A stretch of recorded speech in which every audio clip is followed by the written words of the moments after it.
فرد اور معاشرہ ایک ایسی کشمکش جو شاید انسانی تہذیب جتنی ہی پرانی ہے۔ کیا فرد اہم ہے، اس کی آزادی، یا پھر معاشرے کا استحکام؟ یہی وہ بنیادی سوال ہے جس کے گرد آج ہم کچھ بات کریں گے۔ ہمارے پاس جو نکات ہیں آج، وہ فرد اور معاشرت کی ازلی کشمکش ایک جامع تجزیہ کے عنوان سے ایک تحریر سے لیے گئے ہیں۔ تو کوشش یہ ہوگی کہ اس تحریر کی روشنی میں اس پیچیدہ رشتے کو تھوڑا سمجھیں۔ مقصد صرف یہ جاننا نہیں کہ یہ کشمکش ہے کیا، بلکہ یہ سمجھنا ہے کہ یہ اتنی گہری، اتنی بنیادی کیوں ہے۔ یہ کوئی وقتی چیز نہیں ہے، کوئی سیاسی نعرہ بازی نہیں۔ تحریر کہتی ہے کہ اس کی جڑیں تو فلسفے اور انسانی نفسیات تک جاتی ہیں، ہمارے وجود کا حصہ ہے۔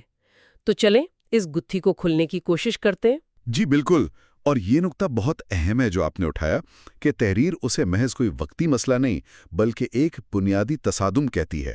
یعنی یہ کوئی اوپر کی بات نہیں، بلکہ انسان ہونے کی جو حالت ہے اس کی بنیاد میں یہ تضاد موجود ہے۔ اچھا۔ تحریر اسی بات پر زور دے رہی ہے کہ اس کی جڑیں صرف سماجی یا سیاسی نہیں بلکہ بہت گہری ہیں، فلسفیانہ نظریات میں اور خود انسان کی نفسیاتی ساخت میں۔ اور جب تحریر اسے بنیادی کہہ رہی ہے تو اس سے کیا مراد ہے؟ کیا مطلب ہے اس کا؟ کوئی خاص وجہ بتائی گئی ہے؟ جی، تحریر کے مطابق بنیادی اس لیے کہ یہ انسانی وجود کی ایک آپ کہہ لیں مستقل حالت کی عکاسی کرتا ہے۔ مصنف نے ایک دلچسپ تشبیہ استعمال کی ہے، دائمی گفت و شنید کی۔ دائمی گفت و شنید؟ ہاں، یعنی ایک ایسی بات چیت، ایک سودے بازی جو فرد اور معاشرے کے بیچ ہمیشہ چلتی رہتی ہے، کبھی مکمل طور پر ختم نہیں ہوتی۔ اور یہ گفت و شنید ہماری زندگی کے ہر پہلو پر اثر ڈالتی ہے۔ مثلاً کیسے؟ مثلاً تحریر اشارہ کرتی ہے کہ ہمارے سیاسی نظام کیسے بنتے ہیں، وہ فرد کو زیادہ اہمیت دیتے ہیں یا اجتماعی مفاد کو؟ قوانین کیسے بنتے ہیں، فرد پر کتنی پابندیاں ہونی چاہیے؟ یہاں تک کہ ہماری اپنی شناخت، ہم خود کو کیا سمجھتے ہیں، ایک فرد کے طور پر ہماری کیا حیثیت ہے، یہ سب کچھ اسی بنیادی کشمکش کے حوالے سے طے پاتا ہے۔ یہ کوئی ہوا میں بات نہیں، یہ وہ حقیقت ہے جو ہماری روزمرہ زندگی بناتی ہے۔ یہاں ایک اور دلچسپ بات سامنے آ رہی ہے۔ تحریر میں نظریاتی اور نفسیاتی قوتوں کا ذکر ہے۔ کیا آپ تھوڑا بتا سکتے ہیں کہ مصنف کے خیال میں یہ کون سی قوتیں ہیں جو اس تصادم کو محض ایک سوچ کی بات نہیں بلکہ انسانی تجربے کا ایک لازمی حصہ بنا دیتی ہیں؟ بالکل، تحریر وضاحت کرتی ہے کہ یہ کشمکش صرف حالات کی وجہ سے نہیں بلکہ دو طرح کی آپ کہیں بہت طاقتور قوتوں سے پیدا ہوتی ہے۔ ایک تو ہیں نظریاتی قوتیں، یعنی وہ بڑے بڑے فلسفیانہ اور سیاسی نظریات جو صدیوں سے ہماری سوچ پر اثر ڈال رہے ہیں۔ اور دوسری ہیں نفسیاتی قوتیں، یعنی انسان کی اپنی فطرت میں کچھ بنیادی خواہشات، کچھ ضروریات ہیں جو اکثر ایک دوسرے سے ٹکراتی ہیں۔ نفسیاتی قوتیں مطلب؟ تحریر میں کوئی مثال ہے اس کی؟ جی ہاں، متن اشارہ کرتا ہے کہ انسان کے اندر بے وقت دو بہت گہری خواہشیں ہوتی ہیں۔ ایک طرف تو اپنی آزادی، خود مختاری، اپنی پہچان بنانے کی شدید خواہش، ہر کوئی چاہتا ہے کہ اسے ایک الگ وجود مانا جائے، اپنے فیصلے خود کرے۔ صحیح۔ اور دوسری طرف تعلق کی، جڑنے کی، کسی بڑے گروہ کا حصہ بننے کی بھی اتنی ہی گہری ضرورت ہے۔ ہم سماجی مخلوق ہیں آخر، ہمیں تحفظ چاہیے، پہچان چاہیے، محبت چاہیے۔ تحریر کے مطابق یہی دو بنیادی نفسیاتی ڈرائیوز ہیں، آزادی کی چاہت اور جڑنے کی ضرورت۔ یہ اکثر آپس میں ٹکراتی ہیں اور فرد اور معاشرے کے بیچ تناؤ کی نفسیاتی بنیاد بنتی ہیں۔ اچھا، اور نظریاتی قوتیں وہ اس ساری تصویر میں کہاں آتی ہیں؟ نظریاتی قوتیں جو ہیں وہ ان نفسیاتی خواہشات کو ایک فکری، ایک سماجی شکل دیتی ہیں۔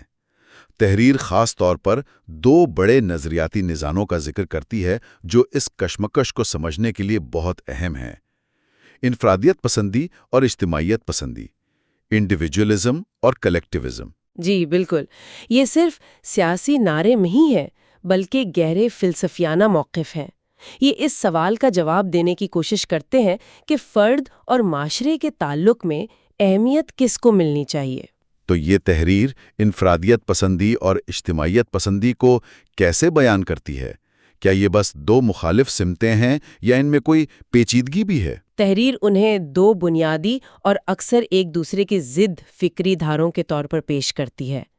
انفرادیت پسندی، جیسا کہ متن میں ہے، فرد کو اصل اکائی مانتی ہے۔ اس نظریے میں فرد کی آزادی، اس کے حقوق، اس کی ذاتی خوشی، اس کی ترقی سب سے اہم ہے۔ یعنی معاشرہ فرد کے لیے ہے۔ بالکل، معاشرہ افراد کے لیے ہے، نہ کہ افراد معاشرے کے لیے۔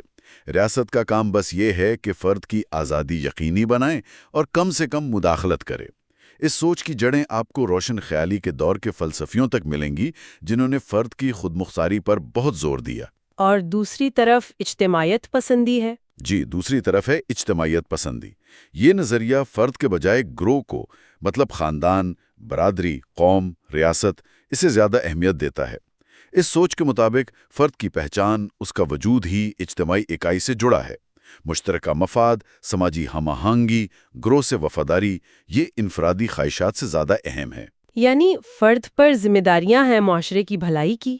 ہاں، فرد پر ذمہ داریاں ہیں کہ وہ معاشرے کے لیے کام کرے اور کبھی کبھی اپنی ذاتی خواہشات کو اجتماعی مقاصد کے لیے قربان بھی کر دے۔ تحریر یہ واضح کرتی ہے کہ یہ دونوں نظریات دنیا کی الگ الگ معاشروں اور سیاسی نظاموں میں کسی نہ کسی شکل میں موجود ہیں، اور ان کے درمیان جو توازن ہے یا عدم توازن، وہی اکثر سماجی جھگڑوں کی وجہ بنتا ہے۔ یہ تو ایک بہت واضح تقسیم لگ رہی ہے، لیکن کیا حقیقت میں بھی ایسا ہی ہے، بالکل سیاہ و سفید؟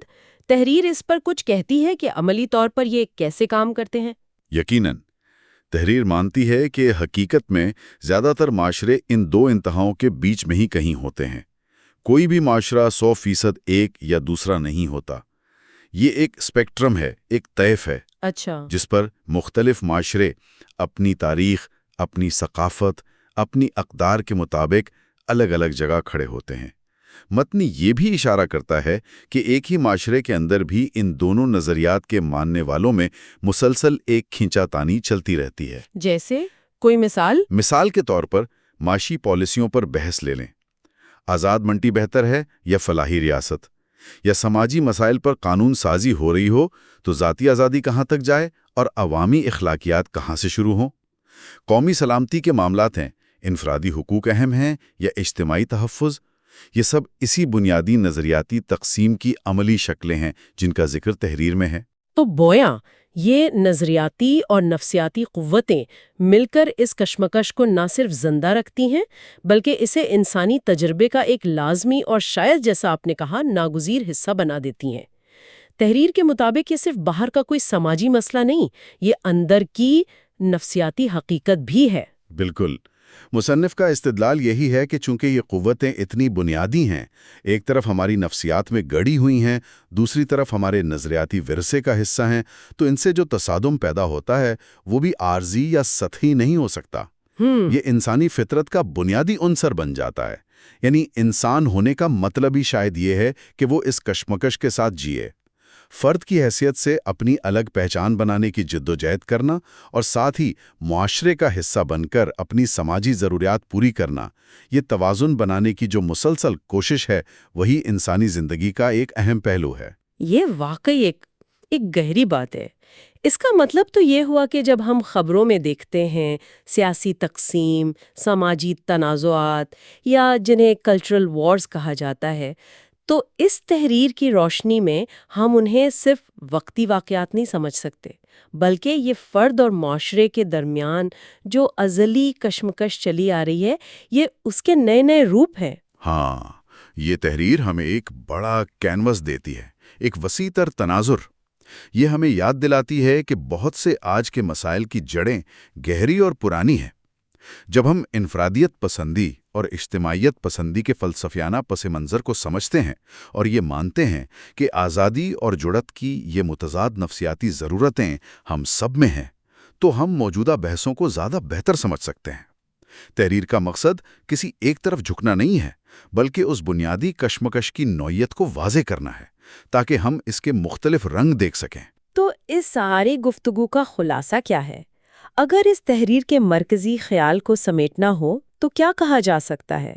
اس تحریر کا مرکزی پیغام یہ ہے کہ فرد اور معاشرے کے درمیان جو کشمکش ہے وہ کوئی اتفاقی چیز نہیں، نہ ہی کوئی ایسی بیماری ہے جس کا علاج ہو سکے، بلکہ یہ انسانی وجود کی ایک بنیادی، ایک مستقل خصوصیت ہے۔ ایک مستقل خصوصیت۔ جی، یہ ایک ایسا تضاد ہے جو فلسفیانہ نظریات میں بھی ہے اور نفسیاتی حقیقتوں میں بھی گہرائی تک اترا ہوا ہے۔ یہ ایک دائمی گفتگو شنید ہے جس میں کوئی مکمل اور آخری سمجھوتا شاید ممکن ہی نہیں۔ ہم زیادہ سے زیادہ یہ کر سکتے ہیں کہ اس تناؤ کو سمجھیں، اسے قبول کریں اور اس کے ساتھ جینے کے بہتر طریقے ڈھونڈنے کی کوشش کریں۔ اس کا مطلب یہ ہوا کہ اس ماخذ کے مطابق یہ امید رکھنا کہ کبھی ایسا وقت آئے گا جب فرد اور معاشرہ بالکل امن و امان، کامل ہم آہنگی سے رہیں گے، یہ شاید ایک خوش فہمی ہے۔ یہ تناؤ، یہ کھینچا تانی، یہ بات چیت ہمیشہ کسی نہ کسی شکل میں رہے گی۔ تحریر کا جھکاؤ، ہاں، اسی طرف لگتا ہے یہ اس کشمکش کو ایک مسئلے کے بجائے انسانی حالت کی ایک تعریف کے طور پر پیش کرتی ہے، اور اس سے پھر ایک سوال پیدا ہوتا ہے اور تحریر پڑھنے والے کو اسی سوچ پر چھوڑتی ہے کہ اگر یہ کشمکش اتنی ہی بنیادی اور ناگزیر ہے تو پھر ایک صحت مند معاشرے کی تعریف کیا ہونی چاہیے؟ کیا صحت مند معاشرہ وہ ہے جو اس کشمکش کو ختم کر دے، جو شاید ممکن ہی نہیں، یا وہ ہے جو اس کشمکش کو تسلیم کرے اور فرد اور گروہ کے درمیان ایک قابل عمل، ایک متحرک اور ایک منصفانہ توازن بنانے کی مسلسل کوشش کرتا رہے؟ یہ واقعی ایک اہم سوال ہے جس پر سوچنے کی ضرورت ہے۔ یہ ہمیں مجبور کرتا ہے کہ ہم اپنے آئیڈیل معاشرے کے تصورات پر نظر ثانی اور اس بنیادی تضاد کو ذہن میں رکھیں۔ اسی گہرے نقطے کے ساتھ ہم فرد اور معاشرت کی ازلی کشمکش، ایک جامع تجزیہ کے ان اقتباسات پر مبنی اپنی آج کی گفتگو کو یہیں ختم کرتے ہیں۔